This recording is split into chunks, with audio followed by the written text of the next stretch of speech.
coisa que eu quero dizer é que eu não vou ficar aparecer todos os dias no vídeo arrumado desse jeito.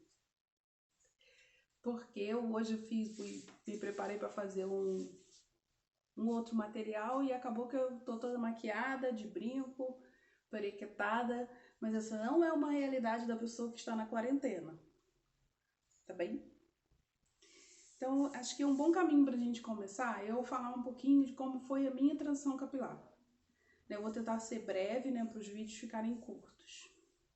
Depois, qualquer dúvida que vocês tiverem, podem perguntar. Na verdade, eu não comecei a transição capilar por um desejo de ter meu cabelo real. Na verdade, eu nem sabia que meu cabelo cacheava, que meu cabelo podia fazer essas molinhas, né, que a gente vê aqui.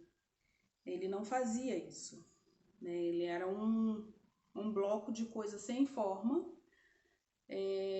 Assim como a maioria de vocês, eu fazia beleza natural. Antes eu fiz de tudo, pasta milha, Enê, pente quente, qualquer coisa que você falar de nome aí. A única coisa que eu não cheguei a usar no meu cabelo foi o lítio. O lítio. Fora isso, acho que eu usei de tudo. Amônia, enfim, todas essas coisas. Tudo que tinha para brigar com a textura do meu cabelo, tava eu lá fazendo, porque era o que a gente era ensinado a fazer, né? Só que o meu cabelo, ele chegou num ponto que ele começou a quebrar muito, quebrava muito, foi ficando com as pontas ralas, finas. Se eu achar foto, eu tenho foto dessa época, se eu achar alguma depois eu mando no grupo para vocês verem. Sem forma, não é que ele não tinha volume, ele tinha, mas era um volume totalmente aleatório. Ele não fazia mais a volta do cacho depois de um certo tempo, né, de fazendo química.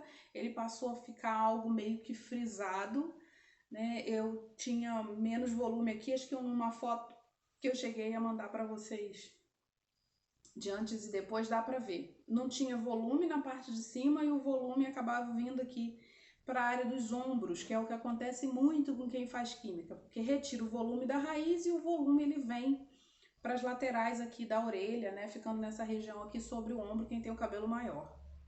E aí nessa de quebrar muito, ficou com a ponta muito fina, quebrou muito, eu comecei a ficar calva. À época eu tinha 2 entradonas aqui assim, já sem cabelo. E cada vez que eu penteava, mesmo tendo todo o cuidado, eu perdia uma mão assim de cabelo. Não sei se com alguma de vocês acontece isso, mas comigo acontecia isso.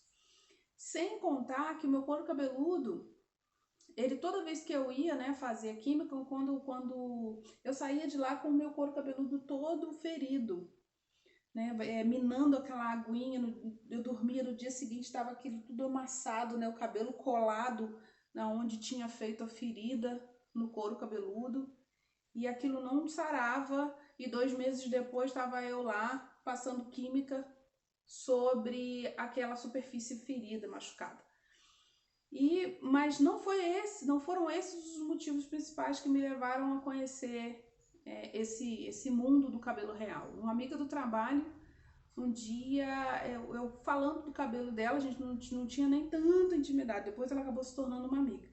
E eu achava o cabelo dela tão lindo, que ele era um cacheado tão bonito e ainda estava platinado. Tava num louro bem clarinho, bem bonito mesmo, assim, mechas, né? Não era totalmente, não era descoloração total. E aí eu perguntei a ela como é que ela cuidava do cabelo e tal. E ela falando de estilo, e ela realmente tinha um estilo de cabelo muito bonito. E ela falou assim, você tinha que conseguir fazer um estilo no seu cabelo. Porque eu já passei pela transição capilar. A primeira palavra estranha que foi pra mim foi a tal da transição capilar, porque eu nunca tinha ouvido falar. Né? E ela falou, não, eu já passei pela transição capilar. Eu fiquei quieta, não falei nada na hora, não perguntei o que era, porque era tanta informação que ela estava trazendo para mim, que eu só fui ouvindo. E aí eu falei, Letícia, eu queria conseguir alguém que cortasse meu cabelo a seco, porque eu tava com o cabelo no meio das costas, com química, mas estava aqui no meio das costas. Eu fui cortando, meu cabelo já estava aqui, e toda vez que eu ia no Beleza Natural, que eu cortava meu cabelo, quando eu chegava em casa, que secava, era outro cabelo, não era aquele que eu queria, né? Tinha um outro formato e tal. E aí um dia eu vi aquela blogueira chamada Raíssa Nicásio, ela estava num salão em Campinas que a cabeleireira estava cortando o cabelo dela a seco e o formato ficou perfeito, do jeito que eu gostaria que um dia o meu ficasse. Aí eu falei, puxa, então existe uma forma de ter um corte diferenciado para um cabelo cacheado, que ele fique melhor, que fique mais parecido com o que a gente deseja. E aí ela me falou do Bruno, ela falou assim, mas você não conhece o Bruno Dante? Eu falei, não conheço o Bruno Dante, nunca tinha ouvido falar do Bruno Dante. Falou, olha, ele é especialista em cachos, em cabelos cacheados e ele faz corte a seco e tal. E por coincidência, que à época eu morava no Rio, o salão dele era do lado, no mesmo bairro que eu morava, era do lado, assim, enfim, lá a gente usava barquinho, né, para atravessar da Ilha da Gigoia para o shopping downtown. Era só atravessar de barquinho, assim, né, e eu já estaria dentro do shopping onde ele tem o salão até hoje, né, o Salão da Barra é lá. E eu não sabia, enfim, não conhecia e tal, achei ótimo ser perto de casa, que no Rio tudo é tudo, às vezes torna-se tudo muito distante. E aí quando ela me falou, me mostrou a foto, quando eu vi o cabelo dela, da hora que ela saiu no salão dela e da irmã, eu falei, ah, isso nem existe, isso é mentira, você montou essa foto. Ela, não, é verdade, a gente sai assim de lá, que tem um difusor que seca o cabelo, que não sei o quê. E o cabelo sai de lá assim. Aí a primeira coisa que me deu vontade de ir, até então eu nem pensava em largar a química. O que me deu vontade de ir foi que ela falou pra mim que eu sairia de lá com o cabelo cacheado e seco. Porque, né, quem tem cabelo cacheado sabe que não dá pra sair de um salão com o cabelo seco. Ou a pessoa vai fazer o babyliss pra te deixar com o cabelo seco, ou vai meter uma escova e você vai sair com o cabelo liso.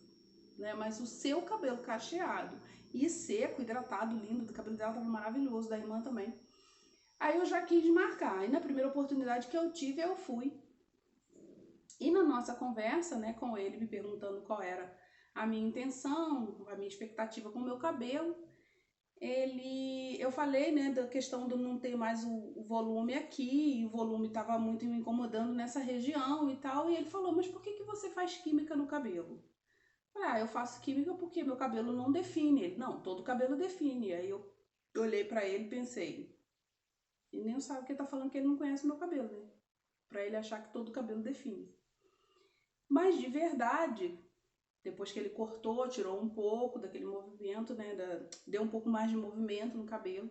E eu saí de lá com o cabelo com uns cachos diferentes, mesmo estando com química, porque eu não fazia química tão forte. Até por causa da questão de ferir, né? Então eu pedia para tirar muito rápido, acabava eu achava que não era tão forte, né? Era tão forte que quebrava o cabelo todo, enfim. E aí eu gostei daquilo, sabe? Eu gostei, eu vi as meninas lá do salão dele com o cabelo tão bonito e falei, nossa, se é possível ficar assim com o cabelo natural e o meu ficou num formato bacana, né? Eu consegui sair de lá com ele seco, todo cacheadinho. Eu falei, eu gostei desse negócio.